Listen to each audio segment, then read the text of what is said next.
नमस्कार साथियों, मेरे YouTube चैनल में आप सभी का एक बार फिर से स्वागत है। साथियों, जैसा कि आपको अवगत है, जल्द ही हमारे विद्यालयों में टैबलेट आने वाली हैं। टैबलेट वितरण के संबंध में निर्देश जारी कर दिए गए हैं। आज की इस वीडियो में हम जानेंगे कि लर्निंग रिसोर्स पैकेज के अंतर्गत परिषदीय प्राथमिक विद्यालयों के शिक्षकों को जो टैबलेट उपलब्ध कराई जा रही हैं, उसके संबंध में महानिदेशक महोदय ने क्या दिशा निर्देश पारित किए हैं। वीडियो को शुरू करने से पहले मैं आपको बता देना चाहता हूं, अगर आप चाहते हैं इस तरह की इन्फॉर्मेटिव वीडियो आपको एक प्लेटफार्म पर मिले, तो उसके लिए मैंने इन्फॉर्मेटिव वीडियो व्हाट्सएप ग्रुप और इन्फॉर्मेटिव वीडियो टेलीग्राम ग्रुप बनाए हुए हैं। आप चाहें तो मेरे ग्रुप से जुड़ सकते हैं। ग्रुप का लिंक आपको वीडियो के डिस्क्रिप्शन बॉक्स में मिल जाएगा, जिस पर क्लिक करके आप मेरे ग्रुप से जुड़ सकते हैं। तो चलिए देखते हैं। महानिदेशक स्कूल शिक्षा और राज्य परियोजना निदेशक कार्यालय से आदेश आया है। 10 अक्टूबर 2023 का ये आदेश है। सेवा में जिला बेसिक शिक्षा अधिकारी समस्त जनपद उत्तर प्रदेश, और इसका विषय है लर्निंग रिसोर्स पैकेज के अंतर्गत परिषदीय प्राथमिक विद्यालयों के शिक्षकों के उपयोगार्थ उपलब्ध कराए जाने वाले टैबलेट्स के संबंध में दिशा निर्देश। महोदया अवगत कराना है कि शिक्षा मंत्रालय भारत सरकार द्वारा समग्र शिक्षा की वार्षिक कार्य योजना एवं बजट 2022-23 में लर्निंग रिसोर्स पैकेज के अंतर्गत चयनित परिषदीय प्राथमिक विद्यालयों के ये है आपका 2,08,9,863 अध्यापकों के लिए क्रय हेतु अनुमोदन प्रदान किया गया है। इतने अध्यापकों के लिए 2 लाख अध्यापकों के लिए 2,09,863 अध्यापकों के लिए टैबलेट क्रय हेतु अनुमोदन प्रदान किया गया है। उक्त संबंध में शासन स्तर से नामित technical partner UP Desco Lucknow द्वारा जैम पोर्टल के माध्यम से निविदाओं के चयन कर परिषदीय प्राथमिक विद्यालय के शिक्षकों के उपयोगार्थ जनपदों में टैबलेट उपलब्ध कराए जाने की कार्रवाई गतिमान है। तत्क्रम में परिषदीय प्राथमिक विद्यालय के शिक्षकों हेतु उपलब्ध कराए जाने वाले टैबलेट्स के संबंध में निम्नवत निर्देश किया जाता है। देखिए, नंबर 1, चयनित आपूर्तिकर्ता द्वारा उपलब्ध कराए जा रहे टैबलेट्स की आपूर्ति जनपदों में जिला बेसिक शिक्षा अधिकारी के निवर्तन पर की जा रही है। उक्त टैबलेट की आपूर्ति जिला बेसिक शिक्षा अधिकारी द्वारा उपलब्ध कराए गए निर्धारित पतों पर कराई जा रही है। आपूर्तिकर्ता द्वारा टैबलेट्स आपूर्ति के समय ही समस्त आपूर्तित टैबलेट्स का सीरियल नंबर IMEI नंबर की सूची हार्ड और सॉफ्ट कॉपी में जिला बेसिक अधिकारी को उपलब्ध कराई जाएगी। जिला बेसिक शिक्षा अधिकारी यह सुनिश्चित किया जाएगा कि समस्त टैबलेट्स का समुचित रखरखाव एवं संरक्षण पूर्णतः सुरक्षित स्टोर कक्ष में किया जाएगा। आपूर्ति हेतु चिन्हित स्टोर कक्ष में रखे गए उपकरणों की सुरक्षा के मानकों यथा जीव जंतुओं से बचाव, पानी और सीलन से बचाव, CCTV सुरक्षा गार्ड आदि की समुचित व्यवस्था सुनिश्चित कराई जाएगी। आपूर्तिकर्ता संस्थानों द्वारा उपलब्ध कराए जाए टैबलेट्स के सीरियल नंबर IMEI नंबर की सूची, प्राप्ति रसीद, चालान की प्रति जिला बेसिक शिक्षा अधिकारी द्वारा सत्यापित कर संबंधित आपूर्तिकर्ता को उपलब्ध कराई जाएगी तथा उक्त की मूल प्रति जिला बेसिक शिक्षा अधिकारी कार्यालय में संरक्षित की जाएगी। तत्संबंधी सूचना निर्धारित प्रारूप पर राज्य परियोजना कार्यालय को 1 सप्ताह के अंदर उपलब्ध कराई जाएगी। जनपदवार आपूर्तिकर्ता एवं प्राप्त होने वाली टैबलेट संबंधी सामग्री की सूची संलग्न है। सूची दी गई है। जनपद स्तर पर टैबलेट्स की आपूर्ति संबंध में संबंधित आपूर्तिकर्ताओं को अपेक्षित सहयोग प्रदान किया जाएगा। अब देखिए, इसमें डिटेल में दिया गया, परिषदीय प्राथमिक विद्यालयों के शिक्षकों को टैबलेट का वितरण निम्न प्रकार किया जाएगा। PAB भारत सरकार से प्राप्त अनुमोदन के क्रम में संलग्न सूची के 99,744 परिषदीय प्राथमिक विद्यालयों के शिक्षकों के उपयोगार्थ 2 टैबलेट्स और 10,375 परिषदीय प्राथमिक विद्यालयों के लिए 1 टैबलेट उपलब्ध कराए जा रहे हैं। जिन विद्यालयों में 2 टैबलेट उपलब्ध कराए जा रहे हैं, उन विद्यालयों में 1 टैबलेट विद्यालय के प्रधानाध्यापक इंचार्ज अध्यापक को और 1 टैबलेट विद्यालय के दूसरे वरिष्ठतम सहायक अध्यापक को उपलब्ध कराया जाएगा। जिन विद्यालयों में 1 टैबलेट उपलब्ध कराया जा रहा है, उन विद्यालयों के प्रधानाध्यापक इंचार्ज प्रधानाध्यापक को टैबलेट उपलब्ध कराया जाएगा। टैबलेट का वितरण जनपद स्तर पर जिला बेसिक शिक्षा अधिकारी के पर्यवेक्षण में किया जाएगा। टैबलेट वितरण संबंधी अभिलेखीकरण जनपद स्तर पर कार्यालय जिला बेसिक अधिकारी, विकासखंड स्तर पर खंड शिक्षा अधिकारी कार्यालय और संबंधित विद्यालय के प्रधानाध्यापक द्वारा विद्यालय की स्टॉक पंजिका में किया जाएगा। तत्संबंधी सूचना यूपी डेस्को द्वारा विकसित वेब पोर्टल एवं मोबाइल ऐप निपुण Bharat digital initiative unified portal पर भरी जाएगी। एवं निर्देशानुसार सूचना समय समय पर अद्ययावधिक की जाएगी।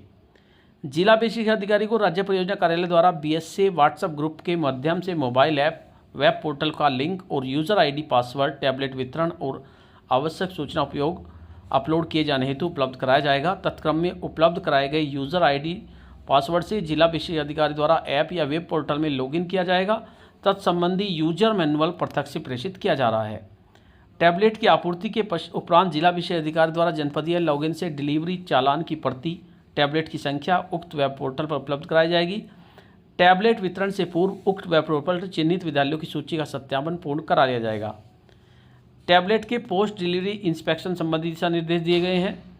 पोस्ट डिलीवरी इंस्पेक्शन जिला विशेष अधिकारी, जनपद मुख्यालय पर तैनात खंड शिक्षा अधिकारी, जिला समन्वयक प्रशिक्षण एवं आपूर्तिकर्ता संस्था के नामित प्रतिनिधि की उपस्थिति में की जाएगा। आपूर्तित प्रत्येक लाट का 0.1% आधार न्यूनतम 10 टैबलेट का पोस्ट डिलीवरी इंस्पेक्शन किया जाएगा। तत्संबंधी चेकलिस्ट भी इसके लिए दी गई है। संलग्न सूची के अनुरूप पोस्ट डिलीवरी इंस्पेक्शन के उपरांत टैबलेट को वापस पैक करके सुरक्षित रख दिया जाएगा। तथा सत्यापित रिपोर्ट जिला विशेष अधिकारी और आपूर्तिकर्ता संस्था द्वारा वेब पोर्टल पर अपलोड की जाएगी। पोर्टल पर सत्यापित रिपोर्ट अपलोड होने के उपरांत वेब पोर्टल पर समस्त टैबलेट की सूची प्रदर्शित होने लगेगी। आपूर्तिकर्ता द्वारा जनपद स्तर पर टैबलेट की आपूर्ति के 24 घंटे के अंदर पोस्ट डिलीवरी इंस्पेक्शन की प्रक्रिया पूर्ण कर अगले 48 घंटे के अंदर विकासखंड स्तर पर टैबलेट की आपूर्ति सुनिश्चित की जाएगी। जनपद स्तर से विकासखंड स्तर तक आपूर्ति के संबंध में पर्याप्त वाहन और लॉजिस्टिक्स की व्यवस्था सुनिश्चित की जाएगी। खंड शिक्षा अधिकारी द्वारा यह सुनिश्चित किया जाएगा कि विकासखंड स्तर पर आपूर्तित समस्त टैबलेट का समुचित रखरखाव एवं संरक्षण पूर्णतया सुरक्षित स्टोर कक्ष में किया जाएगा। आपूर्ति हेतु चिन्हित स्टोर कक्ष में रखे जाने वाले उपकरणों की सुरक्षा के मानकों यथा जीव जंतुओं से बचाव, पानी व सीलन से बचाव, सीसीटीवी, सुरक्षा गार्ड आदि की समुचित व्यवस्था सुनिश्चित की जाएगी। टैबलेट के भंडारण, रखरखाव, सुरक्षा, परिवहन और लॉजिस्टिक्स संबंधी व्यय डीपीओ मैनेजमेंट कंटिजेंसी मद से वित्तीय नियमों के अवलोकन के वास्तविक व्यय के अनुसार किया जाएगा। आपूर्ति टैबलेट की सूची के अनुरूप पोर्टल पर विद्यार्थियों के यूडाइस कोड को टैबलेट की IMI से मैप किया जाएगा। टैबलेट का वितरण विद्यालय के यूडाइस कोड के अनुरूप ही किया जाएगा। विकासखंड स्तर पर टैबलेट की आपूर्ति के उपरांत 48 घंटे के अंदर संदिग्ध सूची के अनुसार प्रधानाध्यापकों और सहायक अध्यापकों को टैबलेट उपलब्ध कराया जाएगा तथा तत्संबंधी प्राप्ति रसीद खंड शिक्षा अधिकारी कार्यालय में संरक्षित की जाएगी। प्रधानाध्यापकों एवं सहायक अध्यापकों के उपयोगिता टैबलेट संबंधी चेकलिस्ट भी दी गई है। 3 में संलग्न 3 में विकासखंड स्तर पर प्रधानाध्यापक अध्यापक टैबलेट का वितरण यथासंभव माननीय प्रभारी मंत्री, माननीय सांसद और माननीय विधायक के कर कमलों से सुनिश्चित कराया जाए। टैबलेट की डिलीवरी और वितरण की प्रक्रिया में वेब पोर्टल के सेवा प्रदाता द्वारा वेब पोर्टल के संचालन, विद्यालयों की मैपिंग एवं सूचना अपलोड किए जाने में अपेक्षित सहयोग प्रदान किया जाएगा। टैबलेट वितरण के उपरांत टैबलेट संबंधी किसी प्रकार की तकनीकी जानकारी, वारंटी, सर्विस सेंटर की सूचना आदि ज्ञात किए जाने के लिए विद्या समीक्षा केंद्र लखनऊ के हेल्पलाइन नंबर दिया गया है, इसे संपर्क किया जा सकता है। टैबलेट के माध्यम से कक्षा शिक्षण हेतु तैयार किए गए कंटेंट्स के प्रयोग के संबंध में निर्देश प्रत्यक्ष से राज्य परियोजना कार्यालय द्वारा प्रेषित किए जाएंगे। इसके साथ ही डिजिटल कंटेंट्स के माध्यम से कक्षा शिक्षण कराए जाने के संबंध में शिक्षकों को ऑनलाइन और ऑफलाइन मोड में प्रशिक्षण भी प्रदान किया जाएगा। संबंधित अध्यापकों से अपेक्षा की जाती है टैबलेट उपकरण का प्रयोग अनुकरणीय आचरण के अंतर्गत किया जाएगा, जिसमें निम्नलिखित बिंदुओं का ध्यान रखना है।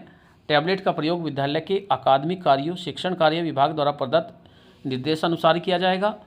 विद्यालय शिक्षा से इतर गैर शैक्षणिक कार्यों हेतु प्रयोग न किया जाए। संबंधित प्रधानाध्यापक या सहायक अध्यापक टैबलेट को सुरक्षित रूप से प्रयोग करने हेतु उत्तरदायी होंगे और टैबलेट के क्षतिग्रस्त होने पर इसकी जांच की जाएगी और संबंधित के विरुद्ध आवश्यक कार्रवाई की जाएगी। यदि टैबलेट का प्रयोग वर्णित कार्यों के इतर किया जाता है तो संबंधित प्रधानाध्यापक और सहायक अध्यापक के विरुद्ध कठोर कार्रवाई की जाएगी।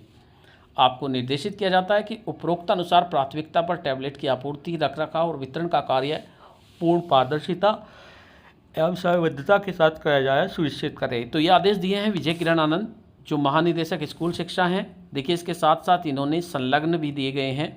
देखिए परिषद प्राथमिक विद्यालय शिक्षकों के उपलब्ध कराए गए टैबलेट का वितरण, एक टैबलेट मिलेगा, चार्जर विद डेटा केबल एक मिलेगा, मोबाइल डिवाइस मैनेजमेंट सॉफ्टवेयर के बारे में भी कुछ नहीं बताया गया। साइट्स एलोकेशन ऑफ साइट्स दी गई हैं, कौन कौन सी साइट कितने कितने टीचर को अलॉट करेंगी। देखिए इसके साथ साथ पोस्ट डिलीवरी इंस्पेक्शन चेकलिस्ट भी दी गई है। SIM tray, memory card tray ये चेक करनी है। Screen, body of device, charging port, any other available port, yes no. Turn on the device, touch any app icon, app should open. Insert SIM card, insert memory card, make a cell call, check for mic on call, checks earpiece speaker on call, connect a Bluetooth device, playing a ring tone sound, increase decrease volume from volume buttons, audio pitch cell, increase decrease accordingly, connect charger device should show charging, connect Wi-Fi, open browser and open any website, camera ये सब चीज़ check करनी है। Front camera, back camera, turn off device, connect charger when device is off, check battery is charging, ये सब check करना है।